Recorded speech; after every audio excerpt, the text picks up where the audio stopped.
Brian Lehrer on WNYC. Now it's time for July's episode of Wild NYC, our once-a-month, year-long exploration of our connection to the natural world. Yes, even city dwellers need to pay attention to the other species we share this space with. Today we're talking about insects, the moths, butterflies, ants, bees, beetles, other things underfoot, overhead, and all around if you look, and why their survival is human survival. This will be less about roaches and lanternflies, which get a lot of attention, though they are in the group. Urban botanist and ecologist Marielle Anzelone is here, as she is each month in the series, and today she's joined by Jessica Ware, entomologist and division chair of Invertebrate zoology at the American Museum of Natural History and co-founder of Entomologists of Color. She happens to have a particular interest in dragonflies, I'm told, so we'll give them some attention. Welcome back, Marielle and Jessica. Good morning. Thanks for having me. Marielle, I said not so much on cockroaches and lanternflies, but do we need to say something about them first in the context of, I'm introducing a series on insects or a segment on insects like it's a good thing, but most people think, ooh, insects. Oh, insects are amazing. One way to think about insects is that when people talk about wildlife in the city, they tend to think of vertebrates like squirrels and birds. But insects are wildlife too. And the ones you called out are not native to New York City, but we have so many different kinds of super cool insects that are native to New York in that they've lived in New York City for thousands of years and have evolved with the plants that live here too. And they're really critical. They do lots of things that we as humans overlook, but they're a really important part of our local nature. And I wonder if you each have a favorite insect to shout out. Are dragonflies yours, as I think I read, Jessica? Hands down, dragonflies are pretty cool. They're an order of insects called Odonata, dragonflies and damselflies. They're the earliest things to fly, the earliest branching, branch in the tree of life of insects that have wings. They're top predators. They're colorful. What's not to love? And Marielle? It's like asking me to choose a favorite child or something. There's so many. I'll call out that New York City has its own bee species. It's called the Gotham sweat bee, and it was first noted in Brooklyn in 2009. So that's pretty cool. What is a Gotham? Did you even know about that, Jessica? Sounds like maybe you didn't. Oh, no, they did. There's also, I was just going to say, the Hymenoptera, that is a good, so the bees, ants, and wasps are good. And there's also the Manhattan ant. The Manhattan. Yes. I have a hard time saying that all is one word. There are some cool ones that are just here in our little hamlet, in our sleepy hamlet. What's the name of that bee again, Marielle, and what does it look like? It's called the Gotham sweat bee. So the genus is Lassia glossum, and then the specific epithet is Gotham, which is was actually, I think, described by one of Jessica's colleagues at the museum, John Asher. And it was noted in Brooklyn. It's a really tiny kind of sweat bee.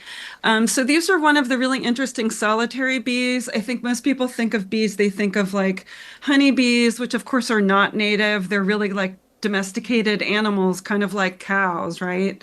That were brought here by colonists. But we have a lot of super cool native bees that tend to be solitary, and they make their nests either in the ground or in cavities.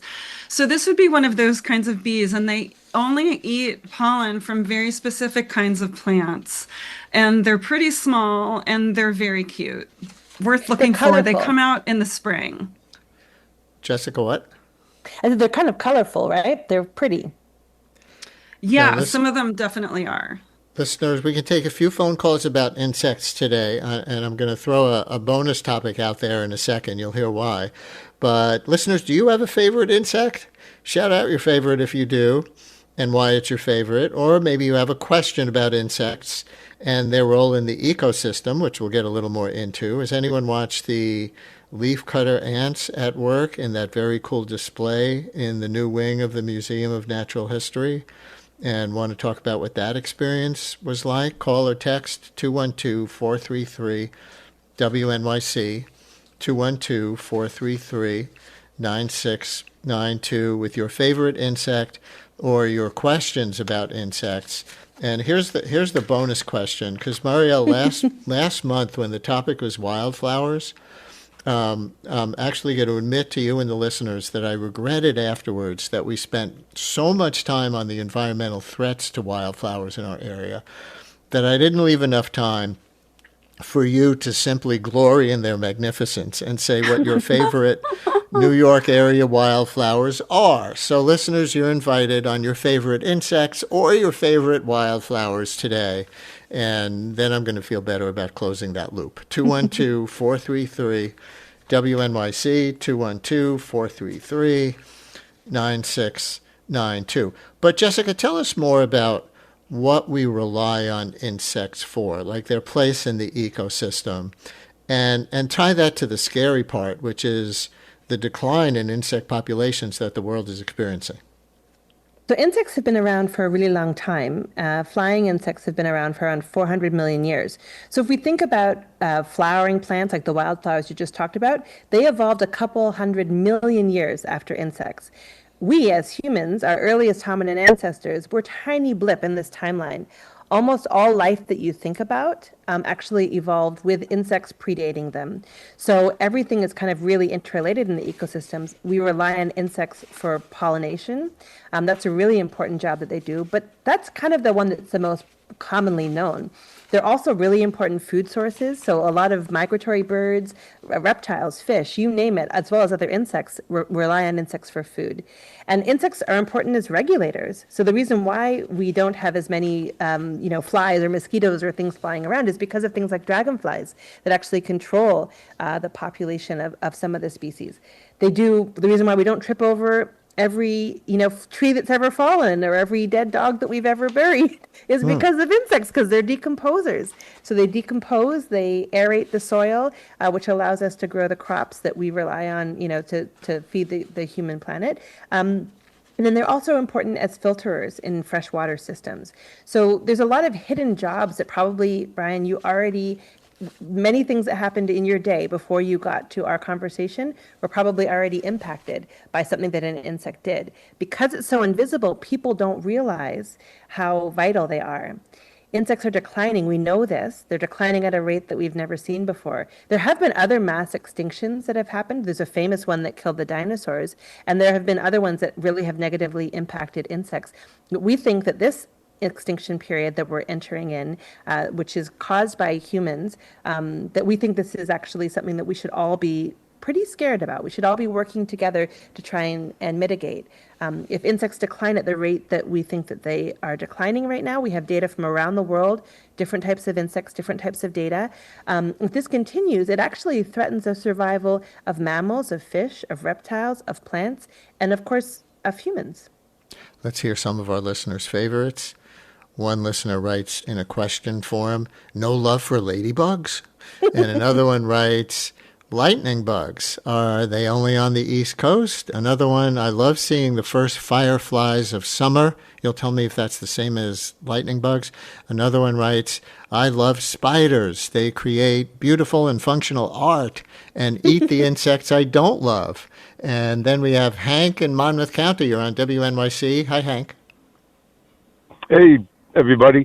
So my thought is about the praying mantis, and I've had multiple ones at my home last year, and one hung out for quite some time on my back porch on my rocking chair, and I noticed when I went out it was still there. I thought it was a stick, and because everything was gone, the head was gone and everything, but apparently it's called molting, and it was very interesting.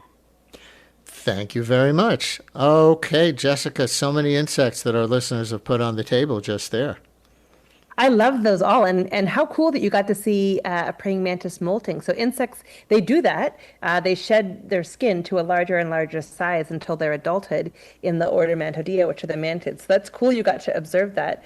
Um, Lightning bugs and fireflies, two different words, but they mean the same thing. They're the same type of insect, and they're an insect that there's multiple species. They do exist in the East Coast, but you can get them in Utah, for example. So if you consider that to be West Coast, then yes, they're also in the West Coast.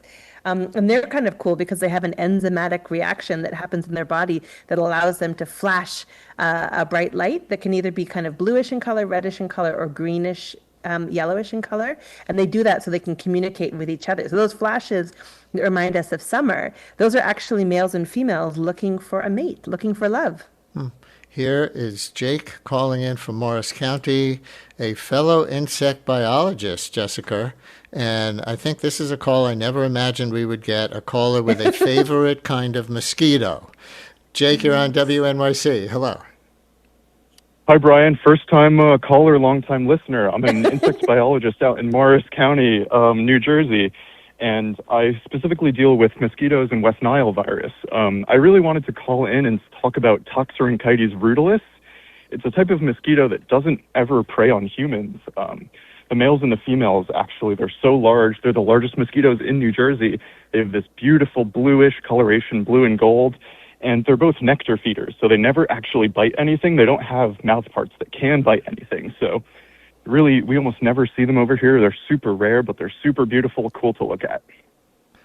That is super cool. Well, you're going to have to talk to our listener, Lacey in Brooklyn, in Bed-Stuy, who texted, shout out to any insect that eats mosquitoes, my mortal enemies. So funnily enough, yes. The larvae of Toxorynchites rutilis are predatory on other mosquito larvae. Oh, interesting. Jake, thank More the you reason very to much. love it. Jessica, you know that guy? No, Jake, I don't think I know you, but love to meet another fellow New Jerseyan who also loves insects. And to the question that I put on the table before, after reading a couple of the texts, Marielle, are fireflies and lightning bugs the same thing?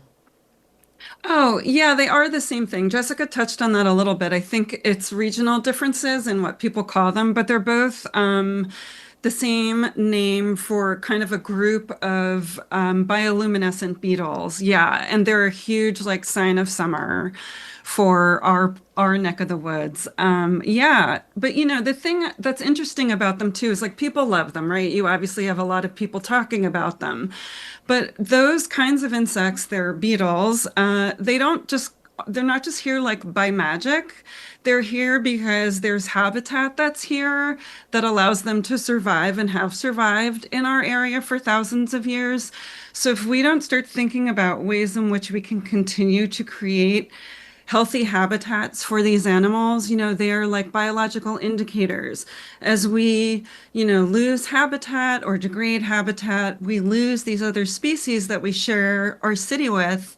And we also lose these beautiful different signs of summer that we delighted in as children. And of course, we want the next generation to be able to do the same thing. So as much as we love them, I think it's important to also think about what their needs are, and are we meeting them?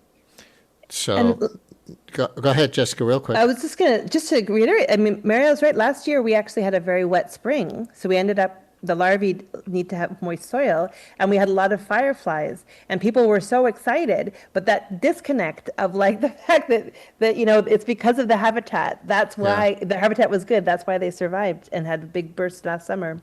So in our last 2 minutes, here's the bonus round. Listener writes, I love fleabane as this listener's favorite wildflower. This is the bonus wildflower round. So resilient and just cute. And Evelyn in the Rockaways with a favorite wildflower. Right, Evelyn? Oh, hi, yes. Yes, I love the milkweed. I let it grow in my garden. I don't pull it up, and it brings the monarchs in.